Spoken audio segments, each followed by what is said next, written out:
دو جملے عرض کرنا چاہ رہا ہوں جہاں تک بھی آواز جا رہی ہے۔ نئی نسل کچھ نئی ایجادات کے زیر اثر نئی عادتیں ڈال رہی ہے، اور اس کے لیے اپنی طرف سے بہت سے آرگومنٹس پیش کر دیتے ہیں، بہت سی دلیلیں پیش کر دیتے ہیں، بہت سے اسباب وجوہات بیان کر دیتے ہیں، وہ سب ہم جانتے ہیں، مگر انتہائی دل سوزی کے ساتھ آپ سے عرض کر رہے ہیں کہ یہ محرم کے 10 دنوں میں گھروں میں بیٹھ کر صرف سوشل میڈیا کے ذریعے سے مجلس عزا میں شرکت نہ کریں، گھروں سے نکلیں، فرش عزا تک پہنچیں جہاں بھی ہیں۔ ماشاءاللہ کراچی میں تو میں عرض کرتا ہوں کہ کراچی محرم میں ایسا لگتا ہے کہ شہر عزا ہے۔ پروردگار کراچی اور اہل کراچی کو اپنی خاص حفظ و امان میں رکھے،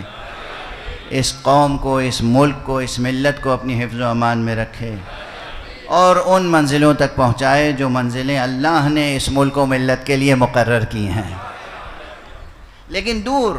امریکہ سے لے کر آسٹریلیا تک جہاں جہاں لوگ سماعت فرما رہے ہیں، سب سے میری دست بستہ گزارش ہے، آپ سن سکتے ہیں گھر پہ بیٹھ کر مجلس عزا، آپ گریہ بھی کر سکتے ہیں، سب کچھ ممکن ہے، کرتے ہیں بہت سے حضرات، لیکن میری گزارش ہے، اور یہ احادیث کی روشنی میں عرض کر رہا ہوں، معصومین کے ارشادات کی روشنی میں عرض کر رہا ہوں، ان 10 دنوں کے لیے پہلے سے اوقات کی تنظیم کریں، اپنی ترتیب جو سال بھر آپ کی روٹین ہے اس میں کچھ فرق پیدا کریں، اور گھروں سے نکلیں، فرش عزا تک پہنچیں۔ اسے کہتے ہیں مواسات۔ ابھی میں مصائب نہیں پڑھنا چاہتا، لیکن میں یہ جملہ عرض کروں، اگر کسی کے گھر موت ہو جائے اور وہ آپ کا عزیز ہو تو آپ فون پر بھی اسے پرسہ تو دے سکتے ہیں، مگر جب آپ گھر سے نکل کے اس کے گھر تک پہنچتے ہیں تو پھر اس کے زخموں کا مرہم بن جاتے ہیں، آپ اپنے پورے وجود کے ساتھ اس کے غم میں شریک ہو جاتے ہیں۔ بہت فرق ہے اس دوست میں جو پہنچ سکتا ہو نہ پہنچے اور فون پر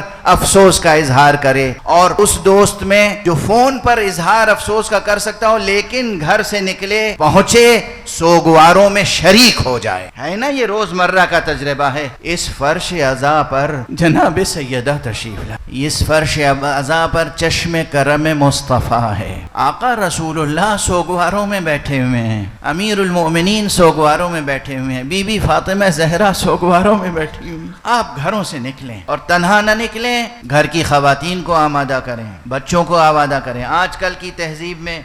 بچے نہ جانے کن مشغلوں میں، کھیل میں مشغول رہتے ہیں۔ بچوں کا کام ہے کھیلنا، بچوں کے بچپن کے تقاضے میں کھیلنا ہے، لیکن آپ کے بچوں میں یہ شعور پیدا کرنا چاہیے آپ کو کہ بیٹے یہ دن وہ ہیں جو کھیلنے کے نہیں ہیں۔ وقت صرف کریں،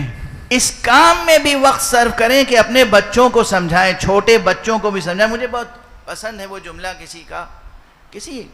عزادار کا جملہ تھا، میرا جملہ نہیں ہے، کسی علامہ اور کسی ادیب و خطیب کا جملہ نہیں ہے، مگر عجب تاثیر ہے اس جملے میں۔ خود مجھ سے کہا تھا مولانا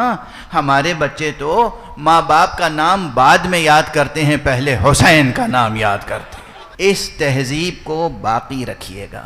اس جذبے کو باقی رکھیے گا، اس تربیت کے انداز اور اسلوب کو باقی رکھیے گا۔ آپ کے بچوں کو حسین کا نام پہلے یاد ہونا چاہیے، آپ کا نام تو آ ہی جائے گا بچپن سے، شیر مادر کے ساتھ حب خدا، حب رسول اور حب اہل بیت رسول، یہ اس طرح بچوں میں ودیعت کریں کہ اللہ کی بندگی اور محمد و آل محمد کے ساتھ عہد وفا کا حق ادا ہو جائے۔